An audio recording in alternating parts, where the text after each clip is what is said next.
கடையை விட்டுட்டு 2 பேரும் இங்க உட்கார்ந்து இருக்கிறீங்க? ஆட தினம் கடையில தாங்க உட்கார்ந்துட்டு இருக்கேன். ஒரு வேலையா அவன் ஒரு பக்கம் போயிட்டு வந்தா, நான் ஒரு பக்கம் போயிட்டு வந்தேன். மரத்து நிழல் நல்லா இருந்தது, உட்கார்ந்துட்டேன். ஆமா, ராத்திரிலாம் தூங்காத மாதிரி கண்ணெல்லாம் சிகப்பா இருக்கு. நைட்டு மட்டுமா தூங்கல? என்னைக்கு அந்த பாலை காய்ச்சணும், அன்னையில இருந்து எனக்கு தூக்கமே வரல. இன்னைக்கு ராத்திரி உன்னை நிரந்தரமா தூங்க வச்சேன். இந்த சிக்னல் தானே வேண்டாங்கிறது. எனக்கு தான் தம்பி தூக்கம் வரல. எதுக்கு?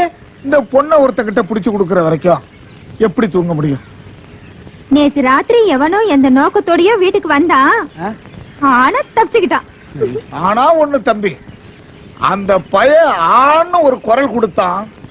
அந்த குரலை நான் மறுபடியும் கேட்ட தீர்த்து கட்டி விடுவோம். தீர்த்து அப்படியே அந்த குரல் ஆணு சத்தம் கிடைச்சா? ஆமா. என்ன ஊன்ட்டீங்க? பின்ன ஆண் நான் சொல்லுவேன். டேய், நானே நூற்றல் அடிக்கிறவன், நீ என்கிட்டயே டகால்ட்டி காட்டுறியா? போட போட. டேய், எடுத்துட்டு போட. ஐயா, நீங்க மொய் வச்சுட்டு வாங்க. சரி, நீ வாமா.